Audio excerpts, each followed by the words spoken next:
ସାରା ଆପଣ ପାଇଲେ ଖଦା ନିଶ୍ଚିତ ସେଇଟା ଟିକେ କହିବେ ସର୍ବପ୍ରଥମେ ସେ ଖୋର୍ଦ୍ଧା ମାଟି ମାକୁ ପ୍ରଣାମ କରୁଛି। ସେ ମାଟିରେ ପ୍ରତିଷ୍ଠାତ୍ରୀ ଦେବୀ ମା ବରୁଣୀଙ୍କୁ ମୋ ପ୍ରଣାମ। ସର୍ବୋପରି ଖୋର୍ଦ୍ଧାର ରକ୍ତରଞ୍ଜିତ ଇତିହାସକୁ ଯେଉଁମାନେ ଉଜ୍ଜୀବିତ କରିକି ରଖିଛନ୍ତି ଏବଂ ଭାରତର ସ୍ୱାଧୀନତା ସଂଗ୍ରାମରେ ଶହୀଦ ହୋଇଥିବା ବକ୍ସି ଜଗବନ୍ଧୁ, ଜୟ ରାଜଗୁରୁ, ଶହୀଦ କୃତିବାସ ପାଠଶାଳୀ, ବିମ୍ବିକି ବାହୁବଳେନ୍ଦ୍ର, ମାଧବ ଚନ୍ଦ୍ର ରାଉତରାୟ, ସେ ଶହୀଦମାନଙ୍କୁ ପ୍ରଣାମ ଏବଂ ସେମାନଙ୍କୁ ଆଶୀର୍ବାଦ ଭିକ୍ଷା କରୁଛି।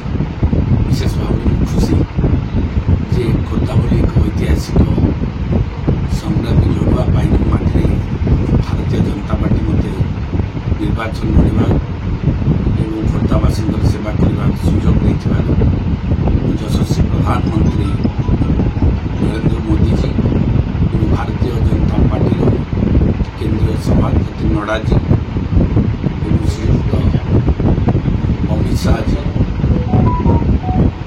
ଏବଂ ଓଡ଼ିଶାର ସଭାପତି ମନମୋହନ ସାମଲଜୀ ଏବଂ ପ୍ରଭାରୀ ବଂଶଲଜୀ ଏବଂ ତୁମରଜୀ, ଲତାଜୀ, ସର୍ବୋପରି ମୋର ଆଦର୍ଶ ଏବଂ ପ୍ରେରଣାର ଉତ୍ସ ଆମର ସାଂସଦ ଶ୍ରୀମତୀ ଅପରାଜିତା ଷଡ଼ଙ୍ଗୀ ମହୋଦୟଙ୍କୁ କୃତଜ୍ଞତା ଜଣାଉଛି ଏବଂ ଆଶୀର୍ବାଦ ଭିକ୍ଷା କରୁଛି। ଖୋର୍ଦ୍ଧାବାସୀଙ୍କ ସମସ୍ତ ଯୁବକ, ସମସ୍ତ ଗୁରୁଜନ, ମାଆମାନେ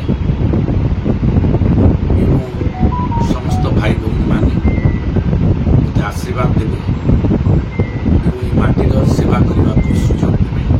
ବିଗତ ଥର ଆପଣ ଚିଲିକାରୁ ଲଢ଼ିଥିଲେ, ତ ଗୋଟେ ଖୋର୍ଦ୍ଧା ମାଟିରୁ ପୁଣି ଲଢ଼ିଲେ କ'ଣ ଷ୍ଟ୍ରାଟେଜି କ'ଣ ରହିବ?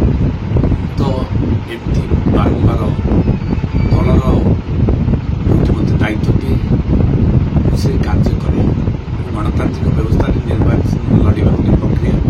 ସେ ପ୍ରକ୍ରିୟାରେ ଖୋର୍ଦ୍ଧା ମାଟିରେ ଜନ୍ମ, ଖୋର୍ଦ୍ଧାରେ ମୁଁ ରାଜନୈତିକ ଜୀବନ ଆରମ୍ଭ କରିଥିଲି। ଛାତ୍ର ନେତା ହିସାବରେ ପରବର୍ତ୍ତୀ ଛାତ୍ର ସଭାପତି, ଯୁବ ସଭାପତି ଏବଂ ଦଳ ସଭାପତି, ଜିଲ୍ଲା ପରିଷଦ ପ୍ରେସିଡେଣ୍ଟ ଏବଂ ପରବର୍ତ୍ତୀ ପର୍ଯ୍ୟାୟରେ ମୋତେ ଜାନକୀ ବଲ୍ଲଭ ପୂର୍ବତନ ମୁଖ୍ୟମନ୍ତ୍ରୀ ଜାନକୀ ବଲ୍ଲଭ ପଟ୍ଟନାୟକଙ୍କ ସହିତ ଲଢ଼ିବାକୁ ଦଳ ମୋତେ ପଠାଇଥିଲା ବେଗୁନିଆକୁ। ସେଠି ମଧ୍ୟ ଦଳର କଥାକୁ ମାନି ନିର୍ବାଚନ ଲଢ଼ିଥିଲି।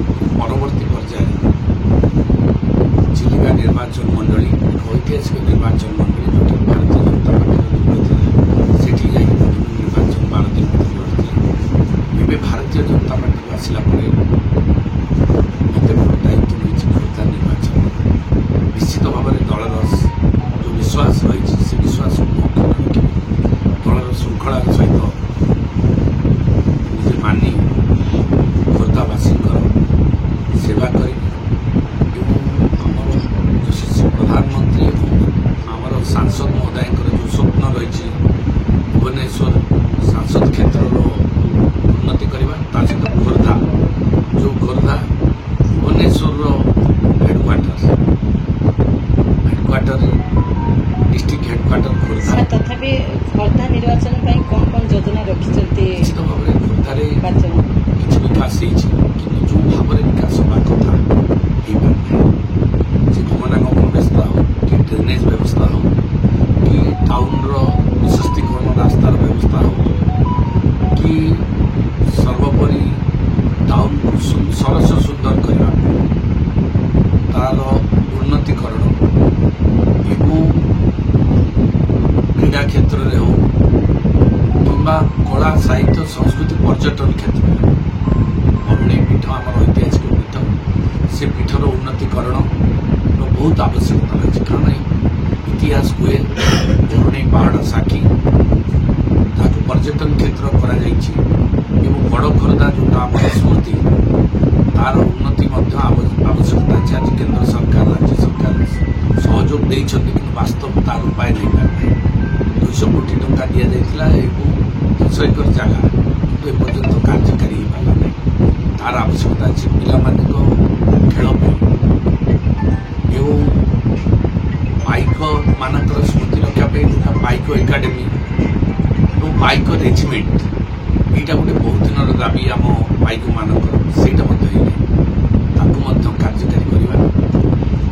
ଏବଂ ଆଜି ସ୍ମାର୍ଟ ସିଟି ଭୁବନେଶ୍ୱର ହେଇଛି, କିନ୍ତୁ ଖୋର୍ଦ୍ଧାକୁ ମଧ୍ୟ ସ୍ମାର୍ଟ ସିଟି ଅଣ୍ଡରରେ ଅନ୍ତର୍ଭୁକ୍ତ କରି ମେଟ୍ରୋ ସିଟି କରିବା, ଏଇଟା ଗୋଟେ ଆବଶ୍ୟକତା ଅଛି 21st ସେଞ୍ଚୁରୀରେ। ତାର ମଧ୍ୟ ବିକାଶ ହେବାର ଅଛି। ଖଣି ମାଫିଆଙ୍କ ପ୍ରାଦୁର୍ଭାବ ବଢୁଛି ନିଶ୍ଚିତ ଭାବରେ ଆଇନ ଶୃଙ୍ଖଳା ପରିସ୍ଥିତି ବିପର୍ଯ୍ୟସ୍ତ ହେଇଛି।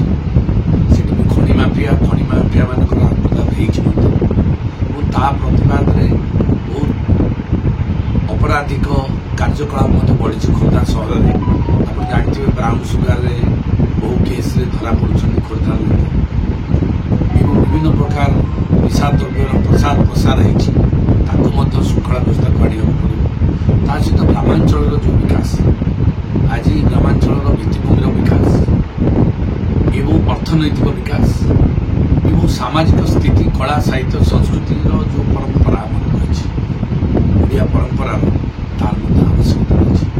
ସର୍ବୋପରି ଟାଙ୍ଗୀ ବ୍ଲକ ବି ଟିକେ ଅନୁନ୍ନତ ଅଞ୍ଚଳ ଅଛି, ଗୋଟେ ଟ୍ରାଇବାଲ ଏରିଆ ବି ଅଛି, କୁଜୁରୀ ବୋଲି ଗୋଟେ ଗ୍ରାମ ପଞ୍ଚାୟତ ଅଛି, ପାରି ରାମଚନ୍ଦ୍ରପୁର ଏକ ଆଦିବାସୀ ଅଞ୍ଚଳ କିଛି ଅଛି, ତ ତାର ମଧ୍ୟ ବିକାଶ ଅଛି। ଭୂଷଣପୁରରେ କିଛି ବଙ୍ଗାଳୀ ଭାଇମାନେ ଅଛନ୍ତି ଯାହାକୁ ଏପର୍ଯ୍ୟନ୍ତ ପଟ୍ଟା ମିଳିପାରେ ନାହିଁ, ସେମାନଙ୍କର ROR କରେକ୍ସନ ହେଇନାହିଁ, କି କୌଣସି ସାର୍ଟିଫିକେଟ୍ ପାଇବା ପାଇଁ ସେମାନେ ହଇରାଣ ହେଉଛନ୍ତି, ତାର କାର୍ଯ୍ୟ ସମାଧାନର ଆବଶ୍ୟକତା ଅଛି। ଏବଂ ନରଣଗଡ଼ ପାପଙ୍ଗ ଏରିଆରେ ଜଗନ୍ନାଥ ଜମି ଉପରେ କିଛି ସମସ୍ୟା ରହିଛି, ଯେଉଁ ଭାଇମାନଙ୍କର ପଟ୍ଟା ମଧ୍ୟ ତାଙ୍କୁ ମିଳିପାରୁନାହିଁ, ସେମାନେ ତାଙ୍କର ବ୍ୟକ୍ତିଗତ ଜମିକୁ ତାଙ୍କ କାର୍ଯ୍ୟ କିଣାବିକା ବି କରିପାରୁନାହାନ୍ତି ତାଙ୍କର ସମୟ ଅସମୟ ପାଇଁ, ସେମାନେ ବି ସେଥିପାଇଁ ହଇରାଣ। ବହୁତ ସମସ୍ୟା ରହିଛି, ଏହି ସମସ୍ୟା ନିଶ୍ଚିତ ଭାବରେ ସମାଧାନ ହେବ। ଏବଂ ମୋର ଗୋଟେ ବିଚାରଧାରାରେ ଗୋଟିଏ ଠୋସ୍ ଭାବରେ କହିପାରିବି ଯେ ସ୍ୱାଧୀନତାର 75 ବର୍ଷ ଭିତରେ ଖୋର୍ଦ୍ଧାରେ ଯାହା ଅବହେଳା ରହିଯାଇଛି, ଯାହା ଅପୂର୍ଣ୍ଣ ରହିଯାଇଛି, ତାକୁ ଆଗାମୀ 5 ବର୍ଷରେ କାର୍ଯ୍ୟକାରୀ କରିବା ପାଇଁ ମୋର ସଂକଳ୍ପ। ଏବଂ ମୁଁ ଚାହୁଁଛି ଯଥାଶୀଘ୍ର ଦ୍ରୁତ ବିକାଶ, ଆମର ମୋଦିଜୀ ଚାହାନ୍ତି ବିକଶିତ ଭାରତ ଏବଂ ବିକଶିତ ଓଡ଼ିଶା, ସେଭଳି ବିକଶିତ ଖୋର୍ଦ୍ଧା। ଦ୍ରୁତ ବିକାଶର ଆବଶ୍ୟକତା ରହିଛି। ବିକାଶ ହବ ବୋଲି ତା ନୁହେଁ ଯେ ଆଉ 15-20 ବର୍ଷ, ସେ ତ 20 ବର୍ଷ ବେଳକୁ ବି ପୁଣି ଆହୁରି ଆଗକୁ ପଳାଉଛି ଦୁନିଆ। ତ ଦୁନିଆକୁ ସହିତ ଖାପ ଖୁଆଇବା ପାଇଁ ଯାହା ଆବଶ୍ୟକତା ରହିଛି ଆମ ପିଲାମାନଙ୍କ ପାଇଁ ଏବଂ ବେକାରୀ ଯୁବକମାନଙ୍କ ପାଇଁ କାମ, ଖୋର୍ଦ୍ଧାରେ ବହୁତ ଶିଳ୍ପାଞ୍ଚଳ ଗଢ଼ି ଉଠିଛି, କିନ୍ତୁ ଆମ ଅଞ୍ଚଳର ପିଲାମାନେ ନିଶ୍ଚିତ ଭାବରେ ନିଯୁକ୍ତି ପାଇବାର ଆବଶ୍ୟକତା ଅଛି। ସେ ଇଞ୍ଜିନିୟରିଂ କ୍ଷେତ୍ରରେ ହଉ, skill non technical or skilled or not skilled, ଏବଂ ଲେବରର କାର୍ଡ, ଆମ ଲୋକ ଯାଇ ବାହାରେ ଦାଦନ ଖଟିବା ଅପେକ୍ଷା ଆମ ଅଞ୍ଚଳର ପିଲା ଆମ ଅଞ୍ଚଳରେ କାମ କରିବେ, ସେଥିପାଇଁ ମଧ୍ୟ ପ୍ରାଧାନ୍ୟ ଦିଆଯିବ। ଖୋର୍ଦ୍ଧାବାସୀ ଜୋରଦାର ଲଢ଼େଇ ଗୋଟେ ଦେଖିବେ। ନାଇଁ, ଲଢ଼େଇ କ'ଣ ଖୋର୍ଦ୍ଧାରେ ଦେଖିବେ? ନିର୍ବାଚନରେ ଲଢ଼େଇ ନାହିଁ, ଇଏ ହେଉଛି ୱାନ୍ ସାଇଡେଡ୍ ଲଢ଼େଇ। ମୁଁ କାହିଁ ଭାବୁଛି ଲଢ଼େଇ ହେବ ନାହିଁ। ବହୁତ ଦିନ ପରେ ଖୋର୍ଦ୍ଧାବାସୀ ଗୋଟିଏ ପାଇକ ପୁଅକୁ ପାଇଛନ୍ତି, ଯେ କୃତିବାସ ପାଠଶାଣୀର ନାୟକ, ଏବଂ ଖୋର୍ଦ୍ଧା ମାଟିର ପରିଚୟ ହେଉଛି ଗୋଟେ ପାଇକର ପରିଚୟ। ସେ ସୌଭାଗ୍ୟ ଆଜି ଖୋର୍ଦ୍ଧା ମାଟି ପାଇଛି। ମୁଁ ଭାବୁଛି ଖୋର୍ଦ୍ଧାବାସୀ ନିଶ୍ଚିତ ଭାବରେ ଏକତରଫା ଭାବରେ ଆମକୁ ସମର୍ଥନ ଦେବେ। ଖୋର୍ଦ୍ଧାବାସୀଙ୍କର ଆବଶ୍ୟକତା ଆପଣ ପୂରଣ କରିବେ ବୋଲି କେତେ ଦୃଢ଼ ପ୍ରତିଶ୍ରୁତି? ନିଶ୍ଚିତ ଭାବରେ କହିଲି ନା, 75 ବର୍ଷ ଭିତରେ ଯାହା ନ ହେଇପାରିଛି ଖୋର୍ଦ୍ଧାରେ, ଯାହା ହବା କଥା ଏବଂ ଯେଉଁଗୁଡ଼ିକ ବାକି ରହିଯାଇଛି, ସେ ବଡ଼ କଲ୍ୟାଣୀ ମଣ୍ଡପ ଠାରୁ ହଉ, କି ଏ ଯେଉଁ ଉଠା ଦୋକାନୀ ଉଠେଇବାଠୁ ହଉ, କି ବିରାଟ ମାର୍କେଟ କମ୍ପ୍ଲେକ୍ସ କରିବାର ହବୁ, ଏବଂ ଖୋର୍ଦ୍ଧାକୁ ଗୋଟେ ନ୍ୟୁଜ୍ ସିଟିର ମାନ୍ୟତା ଦେବାର ହଉ, ଏସବୁ କାର୍ଯ୍ୟ ହେଇପାରିବ। Nothing is impossible, everything is possible, we can do. ମିଳୁ ନାହିଁ ତାକୁ ଆଶୀର୍ବାଦ ହଉ। ରଖିଦେବି ପଛରେ। ହେମନ୍ତ ଇଏ ସନ୍ଧ୍ୟାବତୀ